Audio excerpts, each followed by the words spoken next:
satu kebanggaan bagi kita untuk datang pada pagi hari ini di dalam cuaca untuk hadir beribadah. Mungkin hiruk pikuk di dalam kehidupan selama seminggu yang lalu membuat kita lupa untuk datang kepada Tuhan. Biarlah hati yang sudah diselamatkan ini boleh melakukan segala sesuatu yang menyenangkan Tuhan.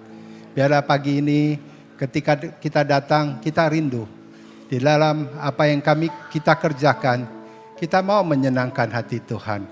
Mari kita menyanyikan lagu Menyenangkanmu.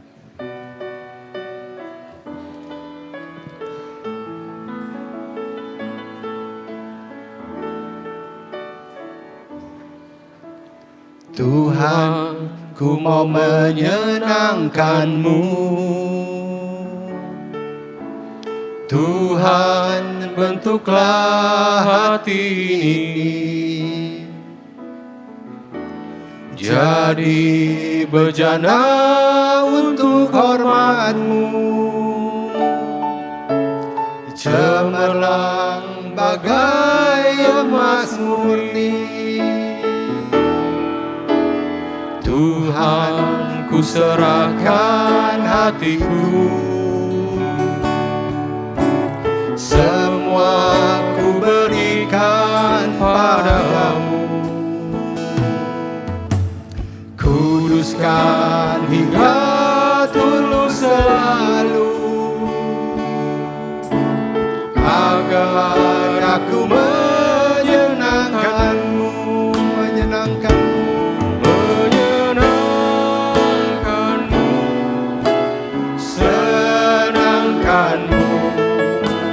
Hanya itu kerinduanku, menyenangkan-Mu, senangkan hatimu. Hanya itu kerinduanku. Yang perempuan saja.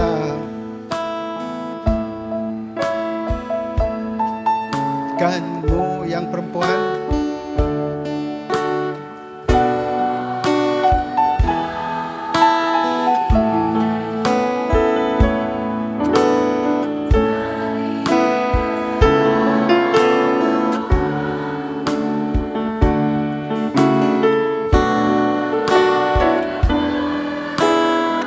Yang pria saja. Tuhan, ku serahkan hatiku, semua ku berikan padamu. Kuduskan hingga tulus selalu,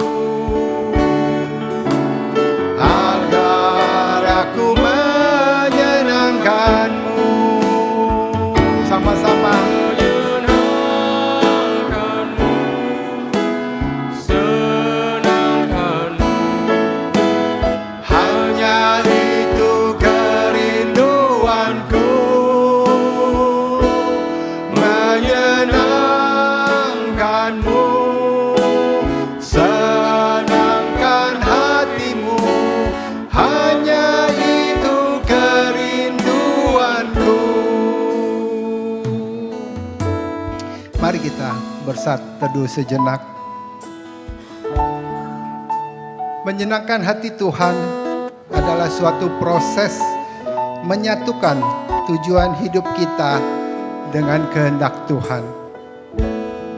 Biarlah kita hidup lebih fokus memandang kepada Tuhan dalam segala segi kehidupan kita, di dalam damai sejahtera dan ketenangan yang Tuhan berikan melalui ibadah, melalui doa, dan membaca firman-Nya serta melayani Dia. Pergumulan yang kita hadapi, kita serahkan dalam tangan Tuhan yang mempunyai kuasa yang nyata sempurna, sebab Dia hidup dalam hidup kita.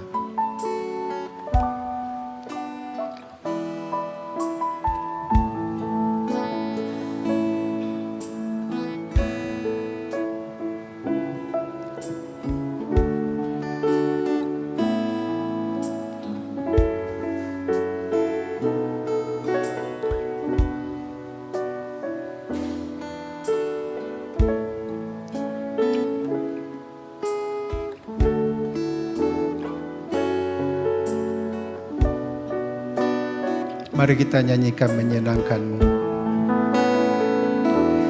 Menyenangkan-Mu, senangkan-Mu, hanya itu kerinduanku. Menyenangkan-Mu, senangkan hatimu, hanya itu kerinduanku. Tuhan, ku serahkan hatiku. Tuhan, ku serahkan hatiku. Semua ku berikan padamu. Kudus dan hingga tulus selalu, agar aku menyenangkan-Mu, menyenangkan-Mu, menyenangkan-Mu, senangkan-Mu, hanya itu kerinduanku. Menyenangkan-Mu, senangkan hatimu, hanya itu kerinduanku. Mari kita bangkit berdiri.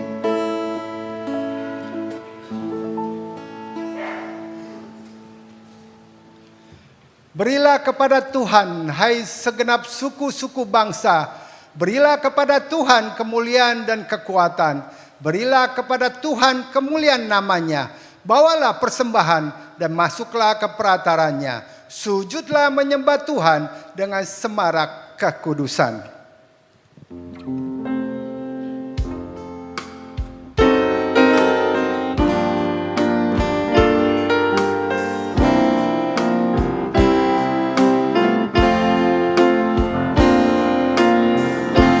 Kau Allah yang kudus, Kau Allah yang kudus,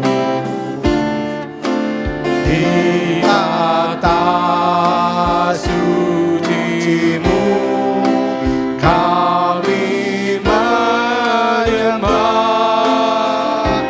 nama-Mu disanjung, kuasa-Mu nyata sempurna.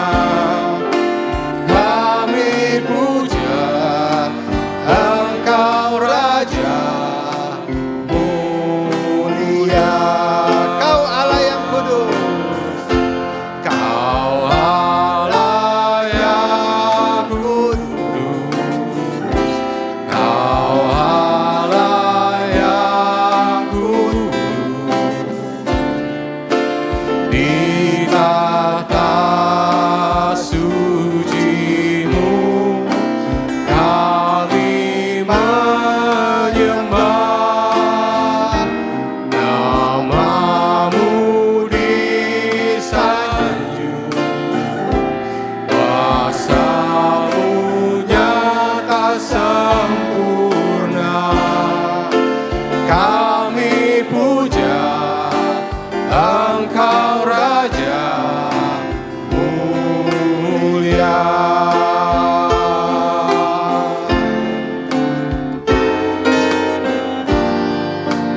Engkau Raja mulia,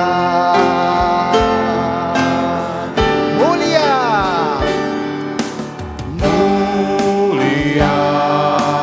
Sembah Raja mulia, sembah Raja mulia. Bagi Yesus segala hormat, sembah, puji, mulia, oh, mulia. Tuhan Maha Kuasa,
Silakan duduk kembali.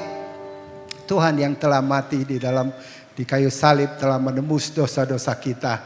Biarlah kita selalu memuji kebesaran dan kasih daripada Tuhan.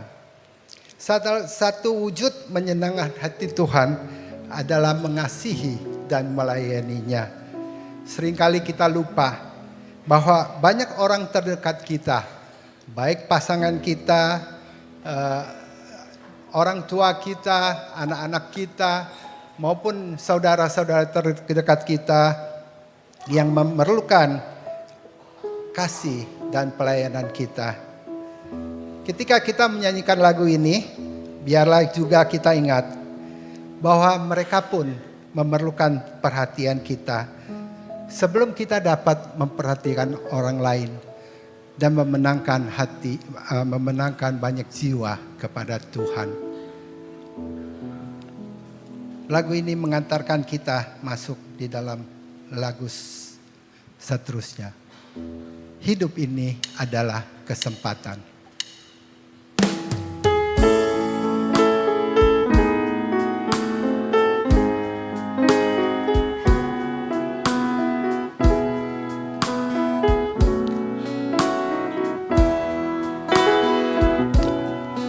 Hidup ini adalah kesempatan.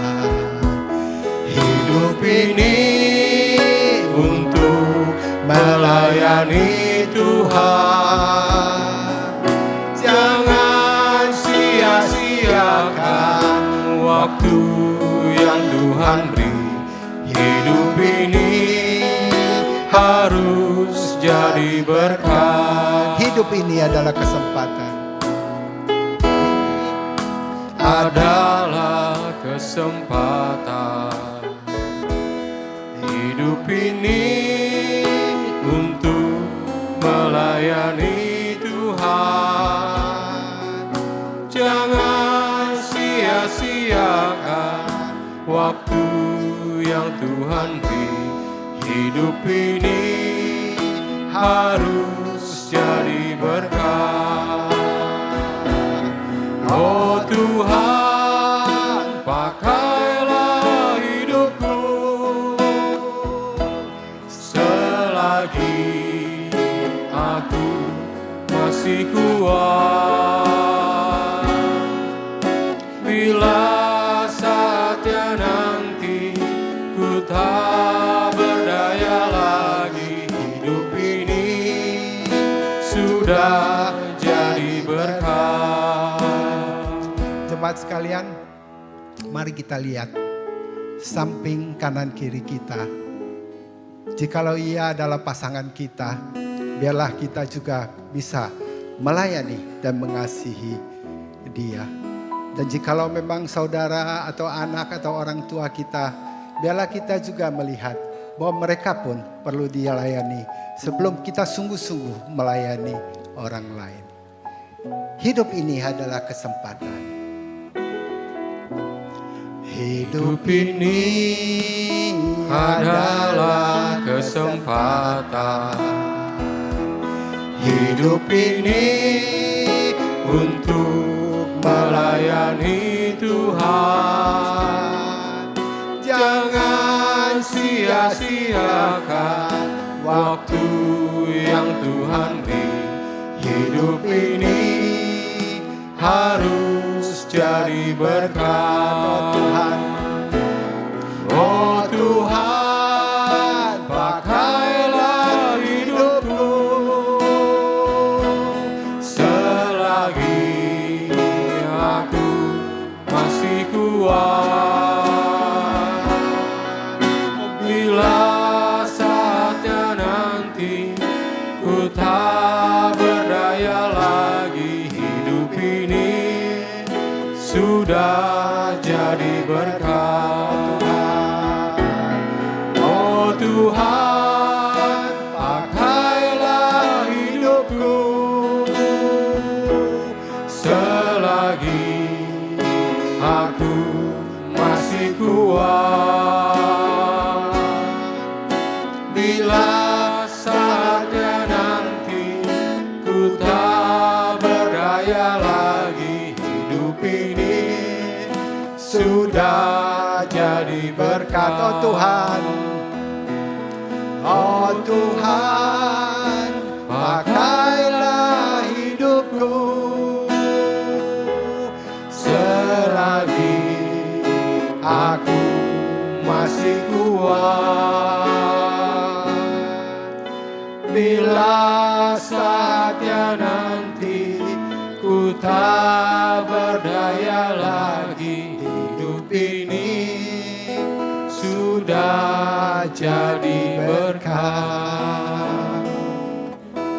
Biarlah anak-anak White Lily ini juga boleh mengingatkan kita bagaimana kita harus hidup menjadi berkat seperti mereka yang sudah berlatih dan meruangkan waktu mereka bagi kemuliaan nama Tuhan.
Biarlah ketenangan hati dan damai sejahtera anak-anak ini boleh juga hidup di dalam kita. Minggu lalu kita sudah membahas masalah pengampunan dosa yang Tuhan berikan. Biarlah kita tidak lagi berkecimpung di dalam dosa yang Tuhan tidak sukai. Sebelum kita masuk di dalam pengampunan dosa, biarlah kita nyanyikan lagu Sungguh Indah. Sungguh indah bahwa kita berada di dalam anugerah dan kasih Tuhan.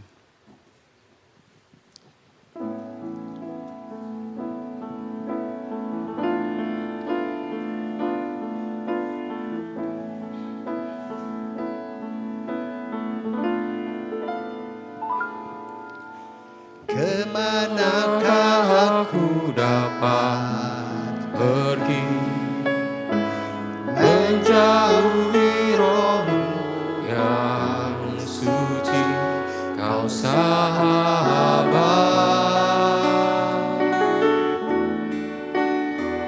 dan Kau dekat.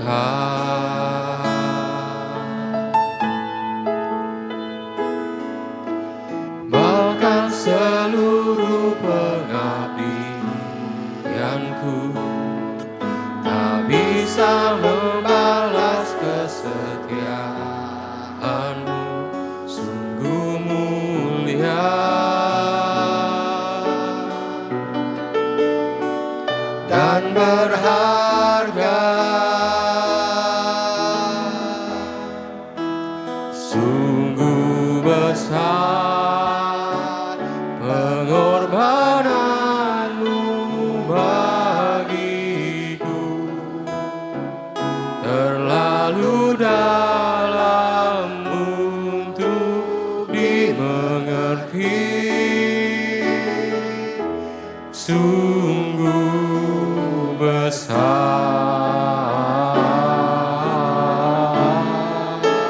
sungguh indah yang Kau pikirkan tentangku, tak terselami bagiku, sungguh indah. Mari kita bangkit berdiri.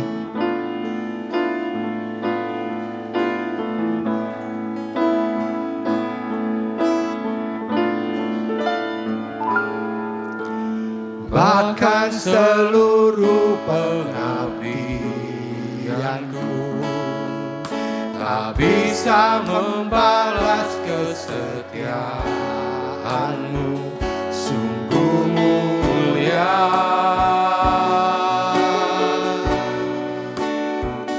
dan berharga, sungguh besar, sungguh besar pengorbanan-Mu bagiku, terlalu dalam untuk dimengerti, sungguh besar, sungguh indah yang Kau pikirkan tentangku, tak terselami bagiku,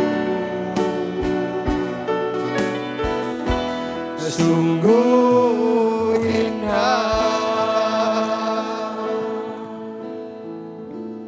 Mazmur 139 ayat 23 dan 24. Selidikilah aku ya Allah dan selamilah hatiku, ujilah aku dan ketahuilah pikiran-pikiranku. Lihatlah apakah jalanku serong dan tuntunlah aku di jalan yang kekal. Bapak Ibu yang terkasih dalam Tuhan, marilah saat ini kita mengambil waktu teduh secara pribadi. Seringkali kata-kata kita gagal untuk mengucapkan dosa-dosa kita. Pikiran kita gagal untuk mengingat dosa-dosa kita. Tapi kita tahu bahwa kita datang di dalam kasih dan anugerah Tuhan. Kita mau mengaku, menyerahkan setiap dosa-dosa kita kepada Dia yang setia dan adil, yang akan mengampuni setiap dosa kita. Mari kita tundukkan kepala kita, berdoa secara pribadi.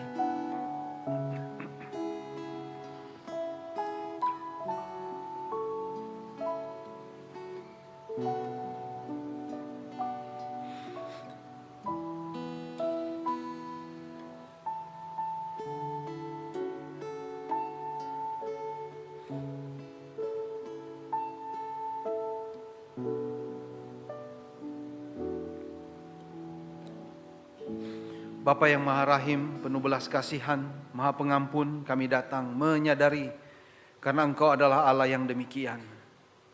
Mengaku setiap dosa-dosa kami yang sudah kami lakukan dalam pikiran kami juga, dalam hati kami. Seringkali kami tidak ingat akan dosa-dosa secara khusus. Seringkali kami lupa betapa dalamnya kami sudah berdosa. Seringkali kami menganggap remeh setiap dosa-dosa itu karena Engkau Allah Maha Pengampun. Tapi pada saat ini kami dengan sungguh hati menyesali setiap dosa kami yang sudah kami lakukan, yang kami rancangkan, keinginan-keinginan kami, kesombongan kami, keegoisan kami, keserakahan kami, dan masih banyak yang lain lagi yang tidak bisa kami sebutkan yang terjadi di dalam batin kami. Kami mohon ampun. Biarlah belas kasihan-Mu sekali lagi Kau nyatakan kepada kami ya Tuhan. Dan ciptakan hati yang baru di dalam diri kami. Agar kami menginginkan kehendak-Mu saja. Agar kami berduka ketika kami jatuh di dalam dosa. Agar kami sedih ketika kami lalai untuk mentaati firman Tuhan. Kasihanilah kami ya Tuhan. Kasihanilah kami. Jadikan kami anak-anak-Mu yang seutuhnya oleh karena pengorbanan Kristus di kayu salib. Biarlah Roh Kudus menuntun kami dengan kuat kuasanya. Bahkan memaksa kami ketika kami tidak mau. Agar pada akhirnya ada sukacita yang kekal yang kami alami dalam kehidupan kami setiap hari. Syukur untuk pengampunan-Mu. Terpujilah untuk pengampunan-Mu ya Tuhan. Di dalam nama Tuhan kami Yesus Kristus kami sudah berdoa. Amin. Inilah janji pengampunan untuk kita semua yang sudah diampuni dosa-dosanya. Aku akan melepaskan mereka dari segala penyelewengan mereka yang dengannya mereka berbuat dosa dan menahirkan mereka. Sehingga mereka akan menjadi umatku dan aku akan menjadi Allahnya. Dengan penuh sukacita kita menyambut pengampunan Tuhan dengan mengangkat pujian ini bersama-sama. Sungguh besar pengorbananmu bagiku, terlalu dalam untuk dimengerti. Sungguh besar, sungguh indah yang Kau pikirkan tentangku, tak terselami bagiku. Sungguh indah. Marilah saat ini dengan semua gereja di sepanjang abad dan tempat kita menyatakan pengakuan iman kita surut dengan pengakuan iman rasuli yang berkata demikian. Aku percaya kepada Allah, Bapa yang Maha Kuasa, Khalik langit dan bumi, dan kepada Yesus Kristus, anaknya yang tunggal Tuhan kita, yang dikandung dari Roh Kudus, lahir dari anak darah Maria, yang menderita sengsara di bawah pemerintahan Pontius Pilatus, disalibkan, mati dan dikuburkan, turun ke dalam kerajaan maut, pada hari yang ketiga, bangkit dari antara orang mati, naik ke surga, duduk di sebelah kanan Allah, Bapa yang Maha Kuasa, dan dari sana Ia akan datang untuk menghakimi orang yang hidup dan yang mati. Aku percaya kepada Roh Kudus, gereja yang kudus dan am, persekutuan orang kudus, pengampunan dosa, kebangkitan tubuh dan hidup yang kekal. Amin. Jemaat dipersilakan duduk kembali. Firman Tuhan akan diwartakan oleh Guru Injil Eti. Kami persilakan.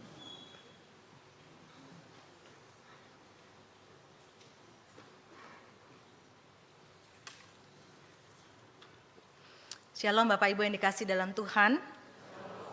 Mari kita membuka bagian firman Tuhan dari kitab 1 Korintus pasal yang ke-9 ayat yang ke-17 sampai ayat yang ke-27.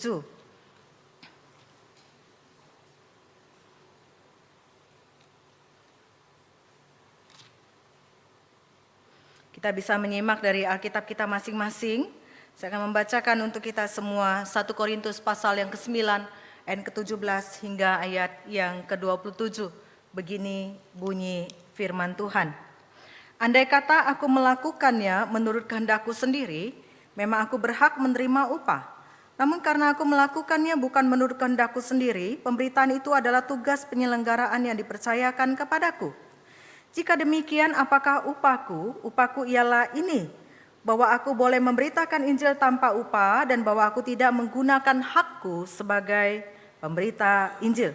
Sungguh pun aku bebas terhadap semua orang, aku menjadikan diriku hamba dari semua orang, supaya aku dapat memenangkan sebanyak mungkin orang.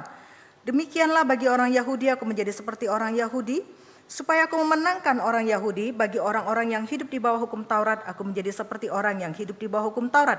Sekalipun aku sendiri tidak hidup di bawah hukum Taurat, supaya aku dapat memenangkan mereka yang hidup di bawah hukum Taurat.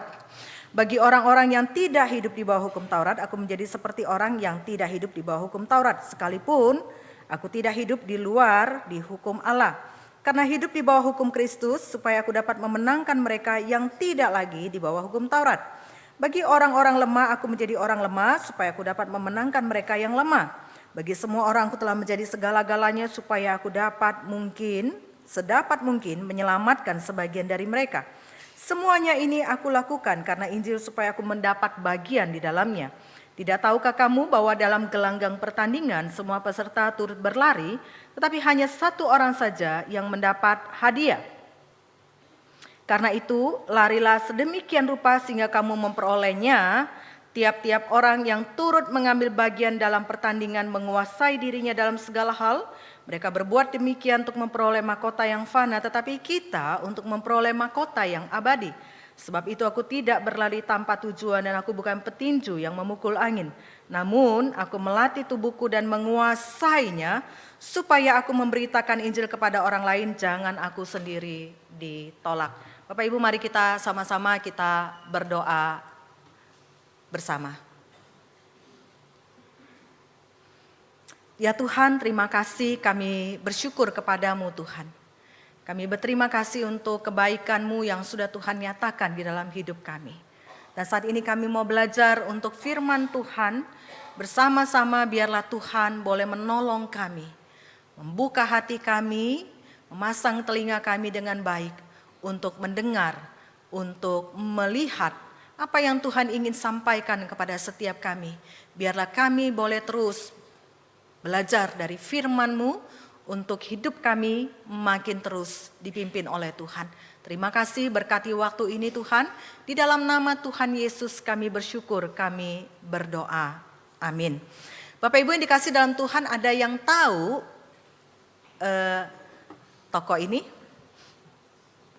Dia dikenal dengan nama Charles James Kirk, di mana pada tanggal 10 September tahun lalu 2025 di hari Rabu, media sosial itu dihebohkan dengan sebuah berita mengejutkan di mana Charles James Kirk ini dia ditembak. Pada waktu itu dia sedang melakukan public audience-nya, dia di hadapan 3.000 orang public speaking-nya di sebuah kampus yang ada di Amerika. Pada waktu dia ditembak, kemudian dia tidak terselamatkan dan dia meninggal. Nah Bapak Ibu ini kasih dalam Tuhan, siapa dia? Dia dikenal dengan panggilan Charlie. Charlie ini dia adalah seorang aktivis muda, salah satu suara yang paling berpengaruh di kalangan pemuda Kristen konservatif yang ada di Amerika Serikat. Jadi pada waktu dia masih muda, dia memberikan hidupnya untuk melayani Tuhan secara penuh dengan tujuan untuk menjangkau anak-anak muda yang ada di kampus-kampus yang ada di Amerika. Dia di tahun 2012 itu dia bersama dengan seorang rekan mendirikan sebuah organisasi mahasiswa konservatif yang bernama Turning Point USA dengan tujuan untuk menyuarakan, mengajarkan prinsip-prinsip iman Kristen konservatif di kampus-kampus Amerika. Nah sayang dia ditembak dan dia meninggal. Kita kekristenan berkurang satu suara yang paling berpengaruh.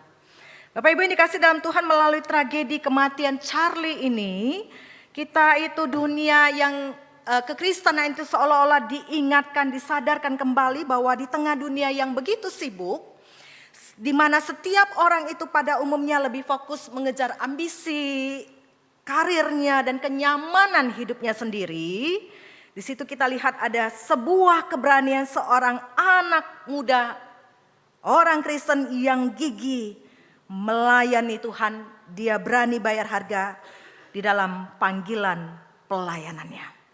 Memenangkan jiwa sebanyak mungkin bagi Kristus di tengah dunia sekuler ini yang makin membawa anak-anak muda jauh daripada Kristus. Nah, Bapak Ibu yang dikasih dalam Tuhan, melalui peristiwa ini kita bisa melihat bagaimana ada sebuah panggilan yang penting di dalam hidup kita, Bapak Ibu. Yaitu melayani Tuhan. Bagaimana kita melihat jiwa-jiwa yang ada di depan kita dan bagaimana kita mau melayani Tuhan, memenangkan jiwa sebanyak mungkin itu bagi Kristus di tengah-tengah dunia ini. Memanggil anak-anak Tuhan untuk memiliki sebuah dedikasi, keberanian bayar harga di dalam melayani Tuhan untuk memenangkan jiwa-jiwa bagi Kristus. Bapak Ibu Saudara, di dalam Alkitab yang kita baca tadi, kita diingatkan sosok seorang rasul yang bernama Rasul Paulus. Di dalam suratnya kepada jemaat Korintus, dia tidak hanya berbicara tentang pelayanannya. Tapi kita melihat di situ juga Paulus berbicara tentang dedikasinya, semangat yang gigih di dalam pelayanannya.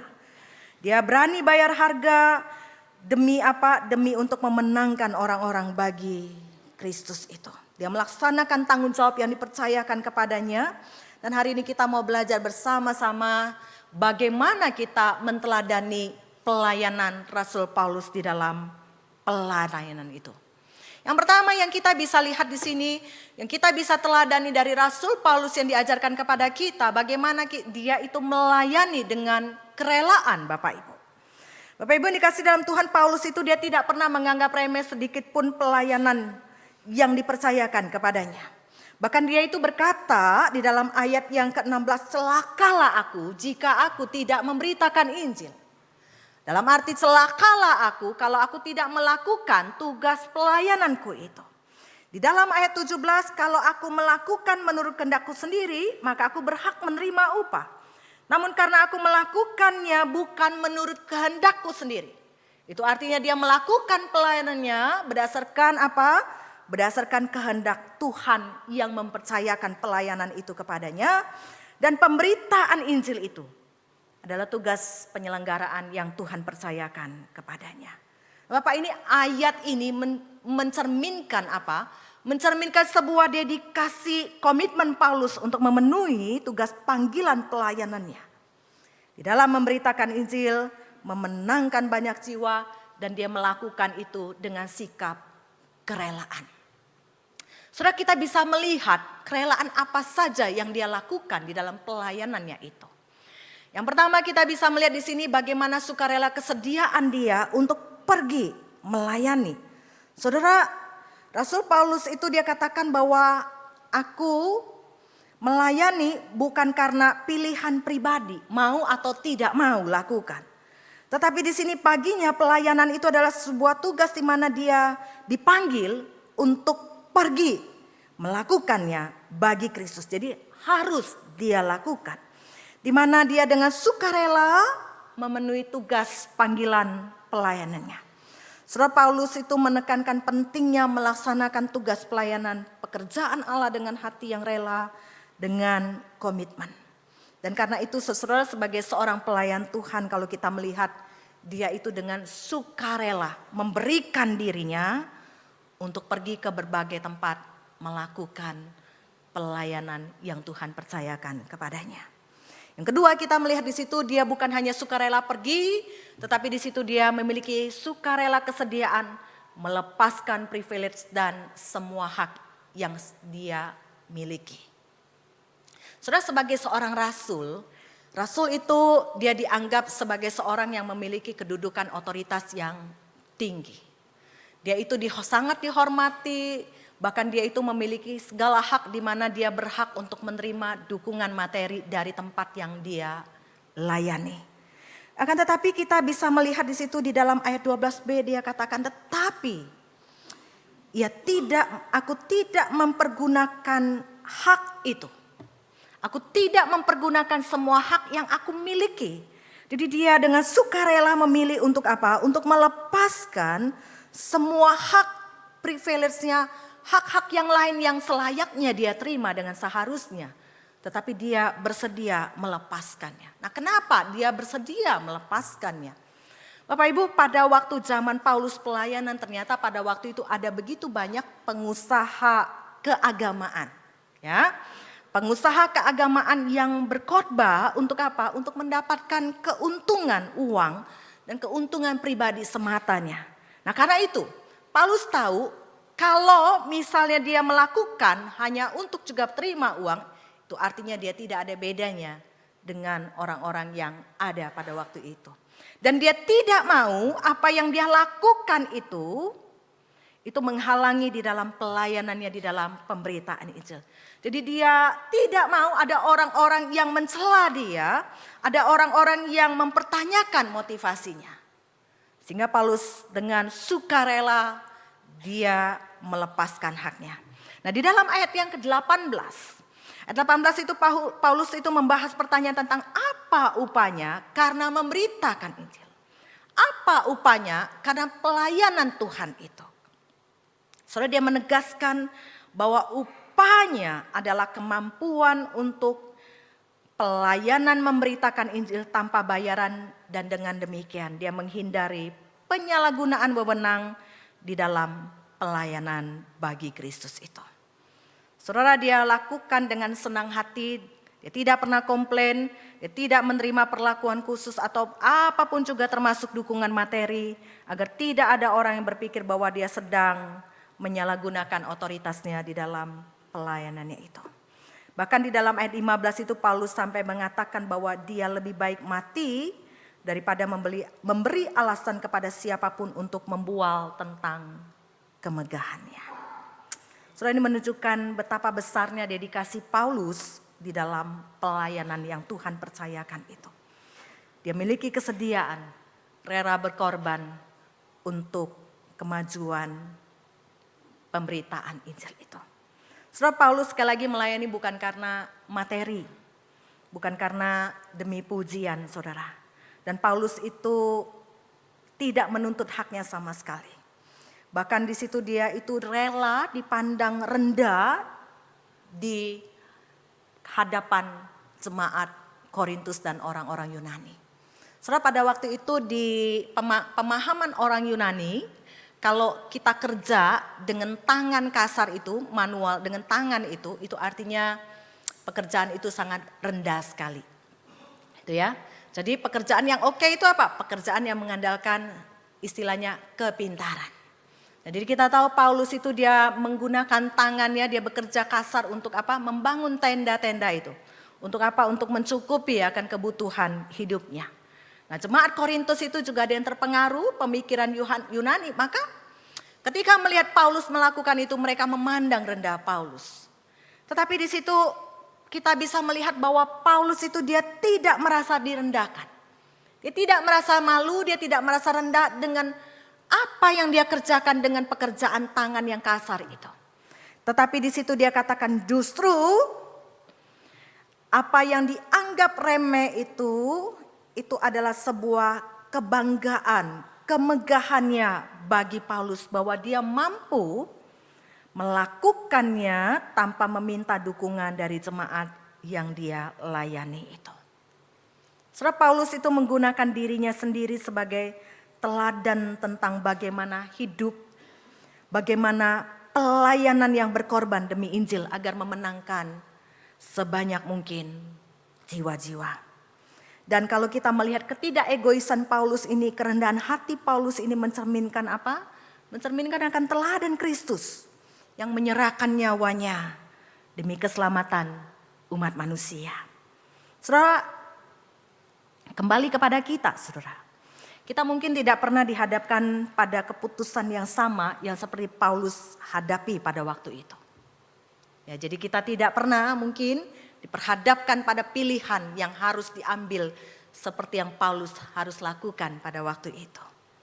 Namun kita masing-masing memiliki pertanyaan yang penting untuk kita jawab, saudara.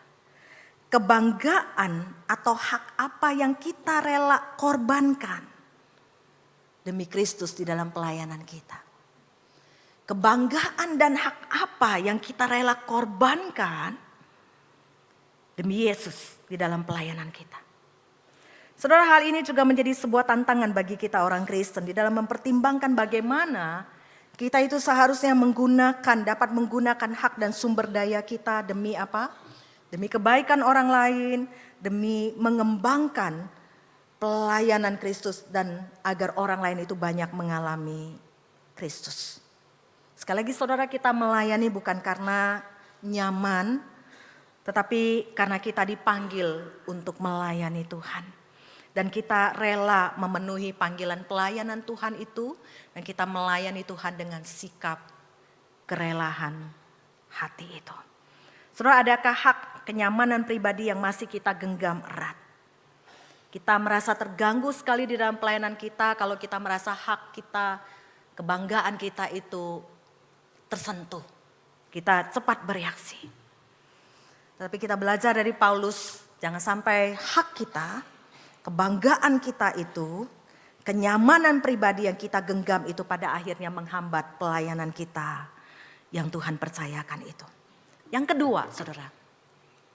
Yang kedua di sini Paulus itu mengajarkan bukan hanya dia menunjukkan dirinya, dia melayani dengan sikap kerelaan itu.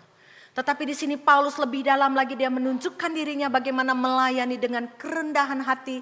Bagaimana dia berkata bahwa dia menjadi hamba pelayan bagi semua orang. Demi satu fokus, satu tujuan, yaitu untuk apa? Untuk memenangkan orang-orang bagi Kristus. Saudara, kerendahan hati Paulus di dalam melayani orang lain itu ditunjukkan dengan dirinya, dengan apa dia katakan, aku menjadi hamba bagi semua orang. Yang artinya apa? Aku menyesuaikan diri dengan orang-orang dari berbagai macam latar belakang. Dengan tujuan apa? Agar mereka dapat percaya kepada Kristus. Jadi dia katakan, kalau aku menjadikan diriku sebagai hamba dari orang Yahudi di hadapan orang Yahudi. Ketika aku melayani orang non-Yahudi, aku menjadikan diriku hamba sama seperti orang non-Yahudi. Bagi orang lemah, bagi orang kuat, dia melakukan demikian. Saudara, perhatikan. Ada 6 kali di sini kata memenangkan diulang-ulang. Di dalam ayat yang ke-19, ayat 20, 21, 22 dan di situ dikatakan tujuannya adalah demi memenangkan, demi menyelamatkan sebanyak mungkin orang, sebagian orang. Maka kita lihat contoh saudara. Di dalam Kisah Para Rasul 21 ayat 23 sampai 26. Di situ Paulus itu sedang partisipasi di dalam upacara penyucian Yahudi. Nah, yang dia tahu itu tidak diperlukan untuk dirinya. Ya, akan tetapi dia lakukan itu. Kenapa? Karena dia berharap lewat itu dia dapat membantu membangun jembatan pelayanannya kepada orang Yahudi. Bahkan di dalam dalam surat Kisah Para Rasul 16 ayat 13 itu Paulus itu menyunat Timotius. Sekali lagi, sunat itu tidak diperlukan. Tetapi karena apa? Dia lakukan karena dapat membantu di dalam melaksanakan pelayanannya di antara orang Yahudi. Saudara yang dikasih dalam Tuhan, tidak mudah bagi Paulus di dalam pelayanannya, di dalam menjembatani begitu banyak orang yang belum percaya kepada Kristus. Kenapa? Karena pada waktu itu mungkin orang lain akan berpikir dan melihat bahwa Paulus ini sedang melakukan kompromi. Paulus ini hidupnya tidak konsisten. Paulus ini sepertinya dia kompromi mengubah kebenaran. Nah, tetapi sekali lagi Paulus menyatakan dirinya jelas tidak. Dia tidak melakukan kompromi terhadap dosa. Dia tidak mengkompromikan firman. Bahkan identitasnya, bahkan standar moralnya sebagai pengikut Kristus. Untuk menarik kelompok orang-orang yang berbeda. Yang belum percaya kepada Kristus itu. Saudara, sekali lagi apa yang Paulus lakukan sekali lagi tidak mudah, penuh dengan tantangan. Karena pada waktu itu di dalam kota yang dia layani itu ada begitu banyak agama di dalam kekaisaran Romawi. Begitu banyak. Sehingga apa? Dia harus memikirkan cara apa yang harus dia lakukan untuk bisa masuk di dalam orang-orang yang begitu banyak agama ini. Belum lagi dia menghadapi dia bagaimana cara masuk kepada orang Yahudi dengan agama, dengan tradisi, adat keagamaan yang begitu banyak. Tidak mudah bagi orang Kristen mula-mula itu untuk menjangkau orang-orang yang belum percaya itu. Maka Paulus itu sebisa mungkin melakukan pendekatan dengan cara yang berbeda-beda. Yang kalau kita kenal, yang dikenal dengan nama kontekstualisasi Injil, saudara. Kalau kita lihat para misionaris itu, ketika mereka masuk ke dalam daerah-daerah yang banyak orang tidak mengenal Tuhan, mereka melakukan kontekstualisasi Injil. Pendekatan yang baik, bagaimana bisa mereka memposisikan untuk masuk di dalam memberitakan Injil kepada mereka. Dan itu yang Paulus lakukan, saudara-saudara. Saya ingat sekali ketika satu pesawat dengan Pak Nawi, posisi tempat duduk kami berbeda. Pak Nawi itu duduk di samping, ternyata ada satu bapak yang belum percaya. Saya pikir bapak ini sudah percaya, begitu ya. Jadi sepanjang di dalam perjalanan itu Pak Nawi itu mulai dengan pembicaraan yang biasa, yang santai. Oh Pak RT, oh ini dan sebagainya. Saya dengerin dari awal sampai akhir. Cerita banyak hal untuk apa? Agar bisa masuk di dalam pemberitaan Injil itu. Lalu saya tanya Pak Nawi, kamu gak capek kah dari awal sampai akhir pesawat itu kamu ngomong terus? Kita yang denger aja capek. Tapi Pak Nawi keluarkan satu kalimat, dia katakan demi pemberitaan Injil. Ya, jadi dia bisa masuk kepada Bapak itu dan Bapak itu menerima dengan senang hati dan tidak merasa terganggu kayaknya begitu ya. Saudara yang terkasih dalam Tuhan, sekali lagi saya bilang Pak Nawi tidak mudah menghabiskan 2 jam lebih untuk ngobrol sama Bapak itu. Nah, saudara yang ketiga di situ Paulus itu dia bukan hanya mengajarkan dengan sikap kerelaan, kerendahan hati, tetapi ada satu hal yang sangat-sangat penting di dalam menjaga pelayanan itu yang sedang dikerjakan itu. Yaitu melayani bagaimana pelayanan yang sudah dipercayakan kepadanya dan bagaimana bisa melayani dengan ketekunan, fokus dan disiplin. Saudara di sini Rasul Paulus kepada jemaat Korintus itu dia menggunakan metafora perlombaan gitu ya. Untuk menyampaikan kebenaran rohani, untuk mendorong orang-orang percaya untuk bertekun di dalam iman mereka dan bagaimana mereka itu tetap setia di dalam pelayanan mereka. Saudara gambaran seorang perlari atau perlombaan itu sudah gak asing lagi bagi jemaat Korintus. Jadi ketika Paulus memakai analogi ini, jemaat yang di Korintus itu bisa tahu, bisa ngerti apa yang Paulus maksudkan. Kenapa? Karena kota Korintus pada waktu itu menjadi pusat perlombaan. Ya, pusat perlombaan di mana di tanah genting dekat Korintus itu. Jadi jemaat Korintus paham apa yang mau disampaikan oleh Paulus itu. Nah, saudara, Paulus itu memberitahu, mendorong ke orang-orang sebagai pelayan Tuhan. Artinya apa? Bahwa kita itu sama seperti seorang perlari atau petinju. Ya, kita itu perlu untuk berlatih sedemikian rupa. Kita itu bukan berlari tanpa tujuan seperti petinju yang asal memukul. Melainkan apa?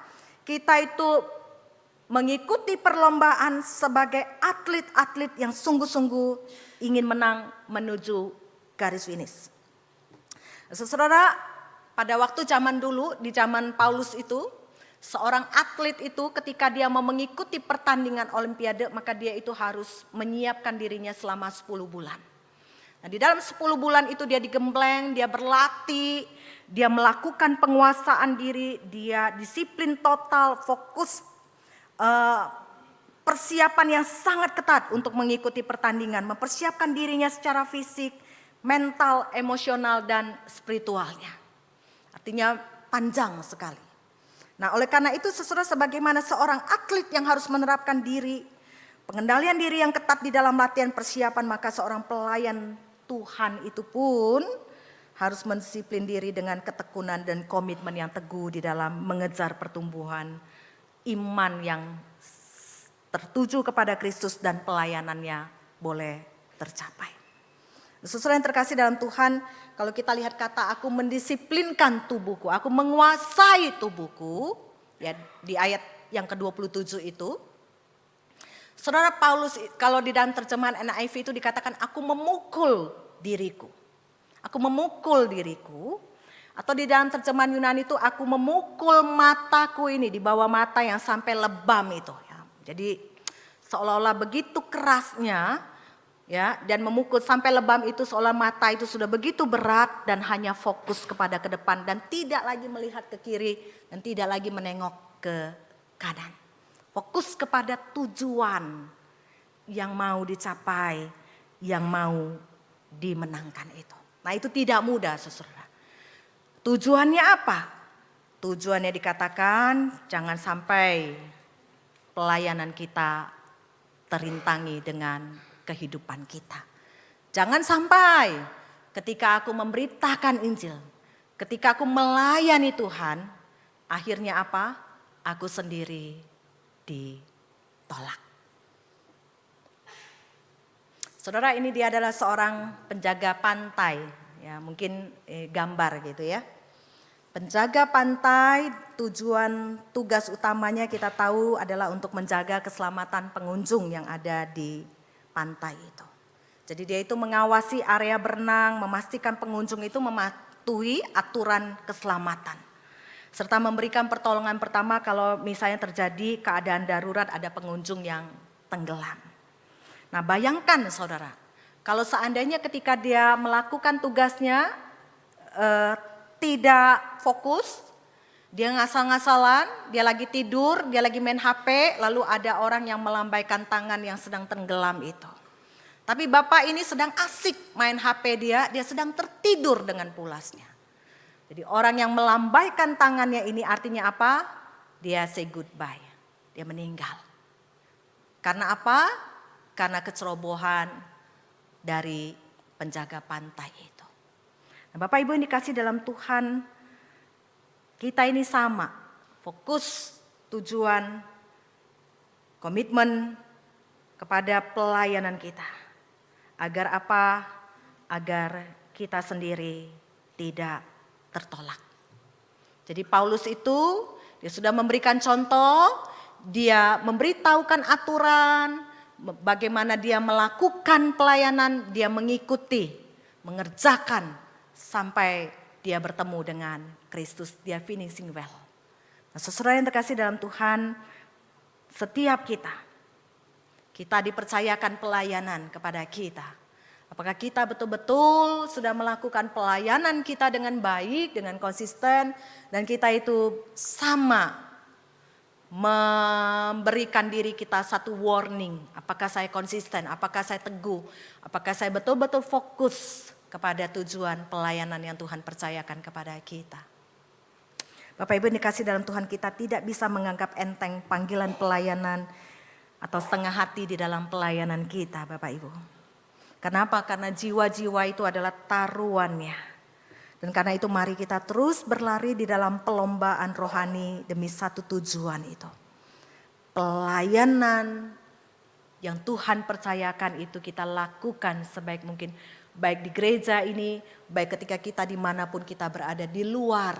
Termasuk ketika kita bertemu dengan orang-orang yang belum percaya kepada Kristus. Orang melihat diri kita. Orang mengamati setiap kita. Dan jangan sampai kita didiskualifikasi, kita ditolak.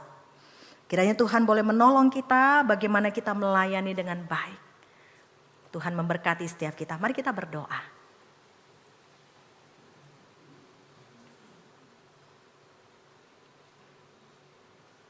Tuhan, terima kasih untuk kepercayaan yang Tuhan sudah berikan bagi kami untuk melayani Tuhan. Dan biarlah kami menganggap bahwa kepercayaan yang Tuhan percayakan itu adalah sebuah anugerah yang begitu indah, yang begitu besar, karena kami tahu Tuhan kami seringkali menjadi orang-orang yang gagal untuk dipercaya. Tapi biarlah kami kembali mengingat apa yang sudah Tuhan percayakan kepada kami di dalam pelayanan kami masing-masing, baik di dalam gereja ini, di luar gereja ini, di rumah, dimanapun kami berada. Kami ingat kami ini adalah pelayan Tuhan. Dan kami dipanggil untuk melayani Tuhan. Dan melayani dengan mengikuti apa yang sudah Paulus teladani bagi kami. Tuhan, tolonglah setiap kami Tuhan. Biarlah Tuhan yang boleh terus menuntun kami sampai kami finishing well. Terima kasih Tuhan. Terpujilah Engkau Allah kami yang hidup. Di dalam nama Tuhan Yesus Kami bersyukur, kami berdoa kepadamu. Amin.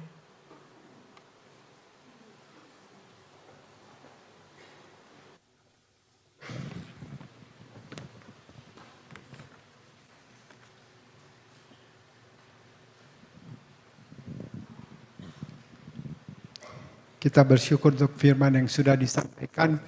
Biarlah ini mengingatkan kita arti daripada menerima Tuhan sebagai juru selamat dan juga melakukan apa yang Tuhan sukai di dalam hidup kita, itu melayani Tuhan. Mari kita siapkan hati kita untuk masuk di dalam persembahan. Persembahan dapat diberikan melalui QRIS ataupun amplop yang sudah diedarkan. Usher akan membantu di dalam menerima persembahan yang ada.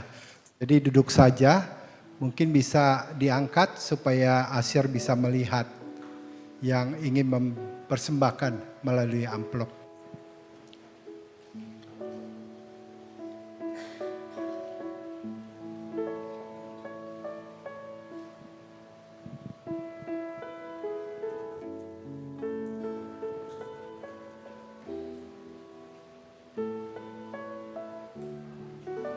Yang belum boleh diangkat supaya dilihat oleh Asir.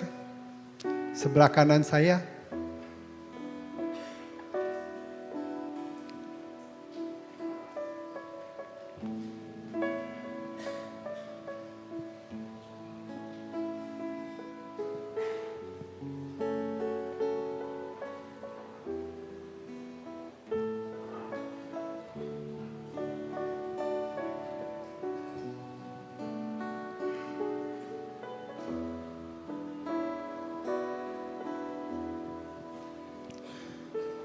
Mari kita nyanyikan hati hamba. Ku tak dapat lupakan kebaikan yang ku terima, pengorbananmu yang mulia jadikan ku berharga. Kau tulus menerima aku apa adanya. Kekuatan kasih-Mu nyata memulihkan hidupku. Kau bukan Tuhan yang melihat rupa, Kau bukan Tuhan yang memandang harta. Hati hamba yang selalu Kau cari, biar Kau temukan di dalamku. Selama ku hidup, ku mau menyembah-Mu, sebab Engkau sangat berarti bagiku. Yang terbaik yang ada padaku, ku persembahkan kepadamu. Yesusku, mari kita bangkit berdiri. Kita nyanyikan, Kau bukan Tuhan. Kau bukan Tuhan yang memandang harta, Kau bukan Tuhan yang melihat rupa. hati hamba yang selalu Kau cari, biar Kau temukan di dalamku. Selama ku hidup, ku mau menyembah-Mu, sebab Engkau sangat berarti bagiku. Yang terbaik yang ada padaku, ku persembahkan kepadamu, Yesusku. Mari kita masuk di dalam doa. Tuhan, kami bersyukur di pagi ini kami boleh beribadah kepada Tuhan di dalam untuk juga melewati 1 minggu ke depan. Kami serahkan di dalam tangan dan anugerah-Mu. Kami tahu banyak hal yang ada di dalam pemikiran kami dan kekhawatiran kami, tetapi sebagai anak-anak Tuhan, kami tahu Kau akan memberikan kami ketenangan dan damai sejahtera Tuhan menghadapi persoalan-persoalan yang kami hadapi di dalam 1 minggu ke depan. Biarlah Tuhan bawakan kami kembali, diingatkan untuk datang beribadah pada minggu depan juga. Kami serahkan semua pergumulan kami serahkan juga persembahan yang ada, yang diberikan pada hari ini, supaya semua boleh memuliakan nama Tuhan dan banyak jiwa boleh menangkan melalui pelayanan gereja-Mu yang ada ini. Kau tilik kami supaya kami juga terus melakukan apa yang Tuhan sukai, mengasihi akan orang-orang sekitar kami dan juga melayani Tuhan dengan penuh akan pertolongan dan pimpinan daripada Tuhan.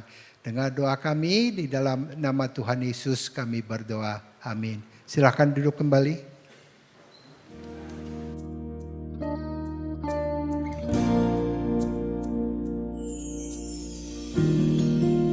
Kekuatan di jiwaku, ketenangan batinku, ada dalam hadirat-Mu, ku menyembah-Mu.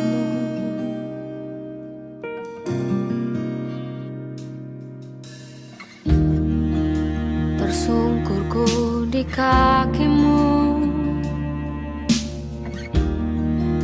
rasakan hadirat-Mu.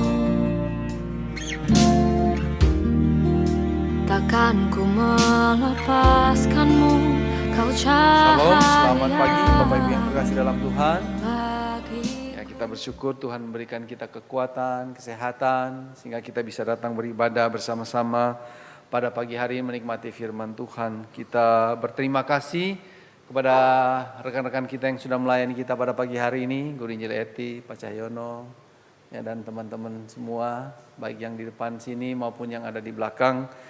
Kita bersyukur oleh karena mereka yang dipakai oleh Tuhan, kita bisa beribadah dengan baik pada pagi hari ini. Mau menyambut juga mungkin ada Bapak Ibu yang baru pertama kali hadir, ibadah bersama-sama. Mohon Bapak Ibu yang baru pertama kali hadir bisa mengangkat tangan. Mungkin pertama di atas balkon dulu, mungkin ada yang baru pertama kali hadir, bisa mengangkat tangan supaya kami bisa mengenal dan menyambut Bapak Ibu sekalian. Yang di atas, apakah ada yang baru pertama kali hadir?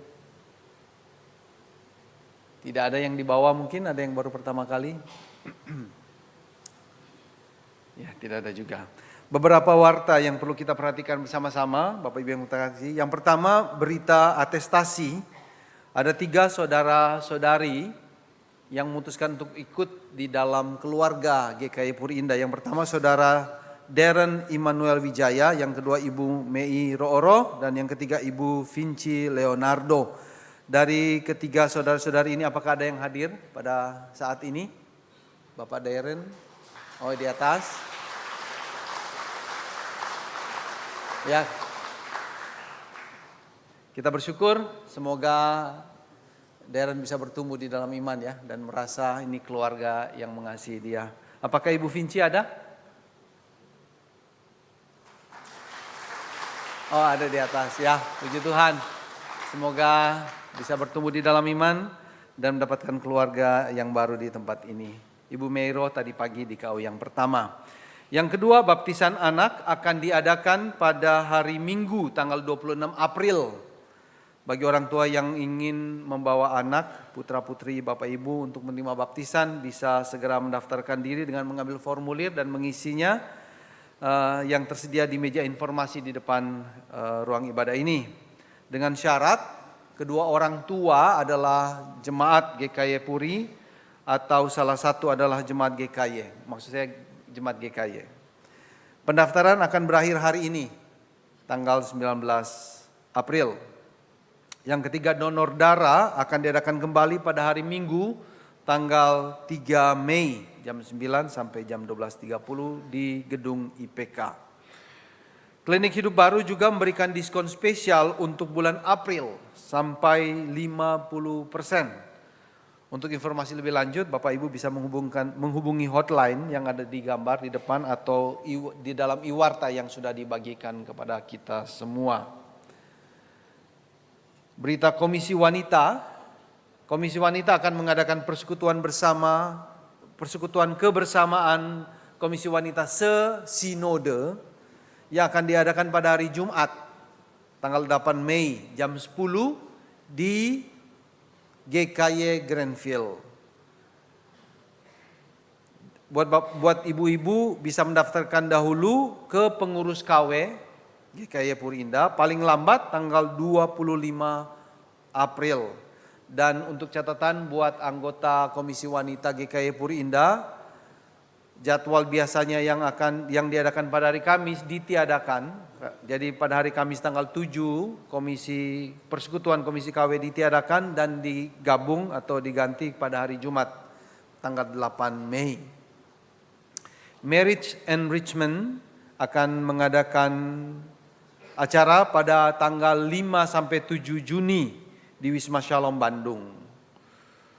Untuk pasangan suami istri 5 tahun ke atas bisa mendaftarkan diri dengan scan QR yang ada di layar atau juga di dalam e-warta yang sudah dibagikan, atau bisa menghubungi Ibu Ana.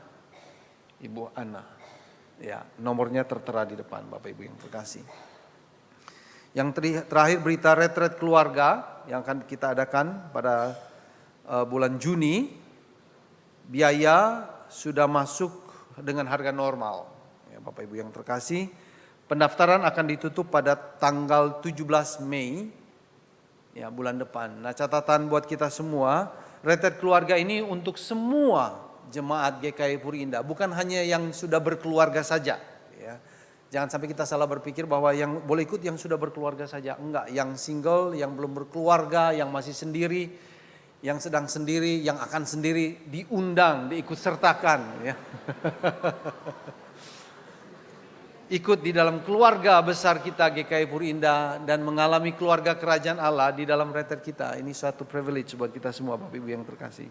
Jadi silakan yang belum daftar, silakan cepat-cepat mendaftar ya. Ada pengalaman yang indah yang saya harapkan tidak akan dilupakan seumur hidup di dalam retret kali ini. Demikian warta kita pada pagi hari ini. Mari saya ajak kita bangkit berdiri, memberikan salam kiri kanan, memberikan senyum yang termanis.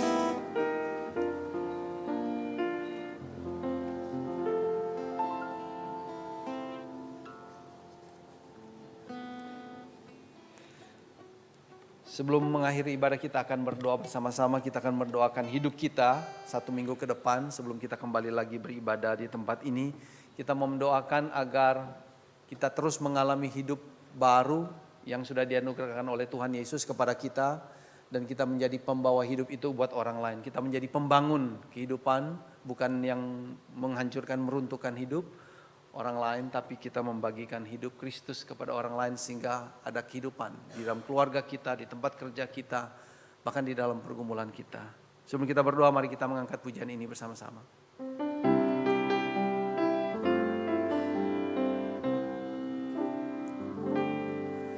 Kasih Allahku sungguh telah terbukti ketika Dia serahkan anaknya. Kasih Allah mau berkorban bagi kau dan aku. Tak ada kasih seperti kasih. Bersyukur, bersyukur, bersyukurlah, bersyukur atas kasih setiamu. Ku sembah, ku sembah, ku ku sembah dan ku sembah. Selama hidupku ku sembah Kau Tuhan. Bersyukurlah. Bersyukurlah, bersyukur karena kasih setiamu. Ku sembah dan ku sembah. Selama hidupku ku sembah Kau Tuhan. Mari kita tundukkan kepala kita berdoa. Sungguh ya Tuhan, betapa ajaib, betapa indah, betapa nikmatnya hidup yang sudah Kau anugerahkan kepada kami di dalam Yesus Kristus. Pengampunan dosa yang Kau berikan, yang Kau anugerahkan, hidup baru yang Kau perhitungkan kepada kami, relasi yang intim dengan Bapa. Sungguh semuanya adalah pengalaman-pengalaman yang luar biasa. Biarlah itu kami alami dalam waktu-waktu hidup kami di depan. Hari besok. Biarlah semua keindahan hidup ilahi itu kami alami. Dan kami boleh membagikan itu kepada orang-orang lain di sekeliling kami. Tuhan, tolong kami agar kami bisa menjadi pembangun kehidupan di dalam keluarga kami. Buat anak-anak kami, buat pasangan hidup kami, di tempat kerja kami, teman kerja kami, karyawan kami. Di dalam pergaulan kami, jadikan kami pembangun hidup, memberikan sukacita, pengharapan kepada orang-orang di sekeliling kami. Jangan biarkan kami menjadi orang yang meruntuhkan kehidupan, menghancurkan hidup orang lain, membuat duka buat orang-orang lain yang mengingkari keberadaan kami yang sesungguhnya di dalam Yesus Kristus. Biarlah ya Tuhan, di dalam kehidupan kami, bahkan di dalam pergumulan-pergumulan kami, baik itu dalam keluarga, baik itu dalam pekerjaan, pergumulan relasi, ekonomi, kesehatan, kami tetap yakin dan percaya bahwa ada kehidupan yang sejati di dalam kami oleh karena Yesus Kristus.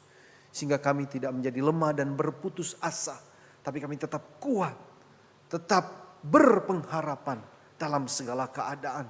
Kami hidup sebagai orang yang sudah menang, sebagai pemenang. Karena Kristus yang sudah begitu mengasihi kami. Pimpin hidup kami ya Tuhan. Sertai kami, topang kami, berjalanlah di depan kami.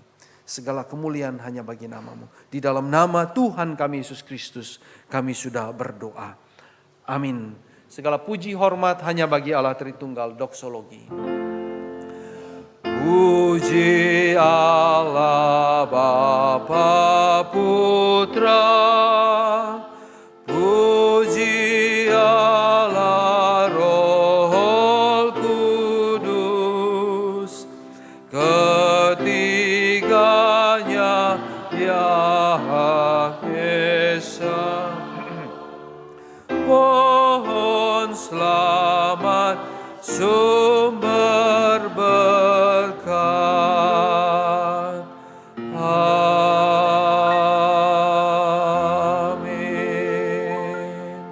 Bapak Ibu, mari kita arahkan hati kita kepada Tuhan dan kita terima berkat dari Allah Tritunggal dan kita pergi menjadi saksi-saksinya sampai ke ujung bumi. Kasih karunia dari Tuhan Yesus Kristus, cinta kasih yang kekal dari Allah Bapa di sorga, serta persekutuan penghiburan dari Allah Roh Kudus senantiasa menyertai setiap langkah kehidupan kita mulai hari ini sampai selama-lamanya. Amin. Amin.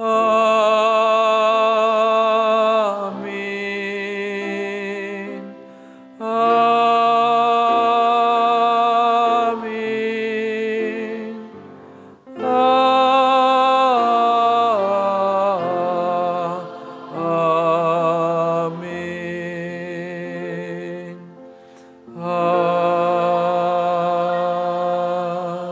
Amin. Silakan duduk kembali. Saat teduh, ibadah kita sudah selesai. Tuhan berkati kita.